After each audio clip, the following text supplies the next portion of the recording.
김민철!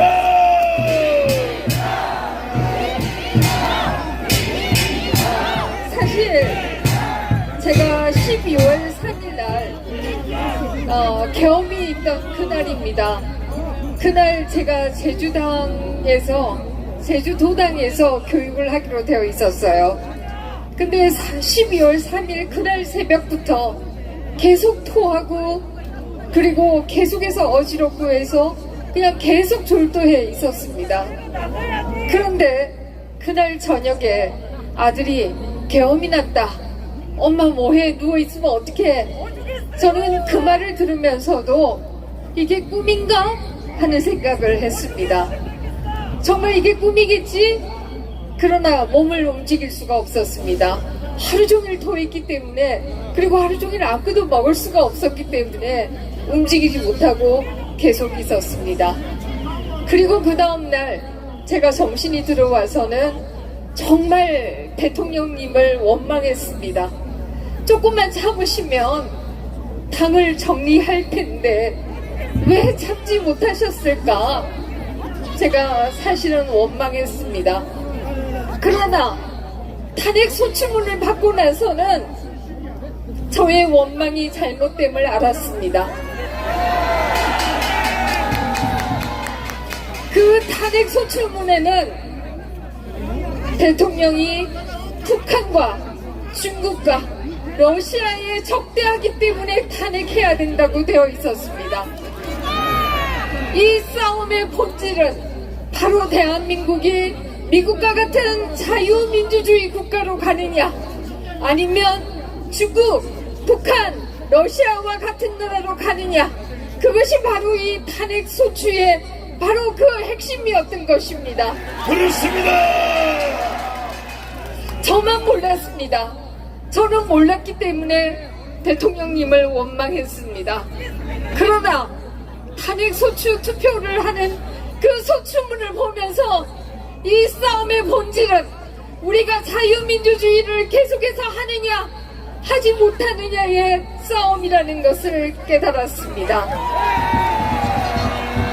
그것으로 모자랐는지 그들은 다시 한번 본질을 보여줍니다.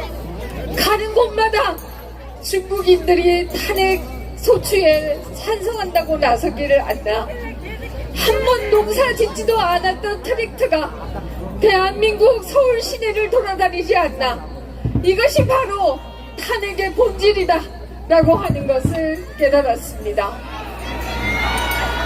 그리고 대통령님은 정말 외로웠겠구나 하는 생각을 했습니다. 대통령님이 그들을 막아왔구나 하는 생각을 했습니다.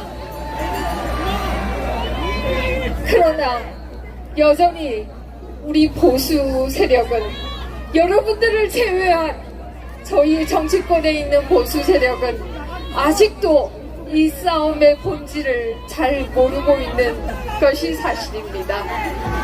여러분이 이 싸움의 본질을 깨우쳐주고 계시는 것입니다. 그렇습니다. 저도 여러분에게 배우고 있는 것입니다. 이 추운 날씨에도 여러분이 이 자리에 계시는 것은 바로 자유민주주의를 지키겠다, 바로 우리가 미국과 같은 민주주의 국가로 가겠다, 그 하나의 생각이라는 것을 저는 잘 알고 있습니다. 그러나 우리 보수 세력이 나이브한 것에 반해서, 여러분을 제외한 보수 세력이 나이브한 것에 반해서 그들은 굉장히 조직적이다 라는 것을 우리는 목도하고 있습니다. 그들은 너무나 조직적이었기 때문에 우리는 감히 어떻게 사법농단을 할 수가 있는가 생각을 하지만 그들은 바로 사법농단을 하고 있습니다. 법에도 없는 영장을 청구하겠다, 법에도 없는 대통령을 체포하겠다고 나서는 것입니다. 우리가 힘을 모아서 그들을 막아내야 된다 라는 생각입니다. 그렇게 엄격한 법이, 그렇게 엄격한 사법부가 왜 국회의원들은 전당대회에서 돈을 받고 검찰이 7번씩이나 출석해라고 초원장을 보내도 출석하지 않는지, 왜 그래도 체포하지 않는지 질문하지 않을 수가 없습니다. 왜 이재명에 대해서는 공당의 대표로서 공적 감시하에 있다라고 하면서 구속영장을 기각했으면서 왜 대통령은 공적 감시하에 있지 않다라고 하는 것인지, 이것이야말로 사법잣대라고 하는 게 엿장수 마음이다 라는 생각을 할 수밖에 없습니다. 결국 여러분과 또 저희가 손을 맞잡고 이 잘못된 것들을 고쳐나가야 된다 라는 생각을 합니다. 오로지 여러분만을 믿겠습니다. 감사합니다.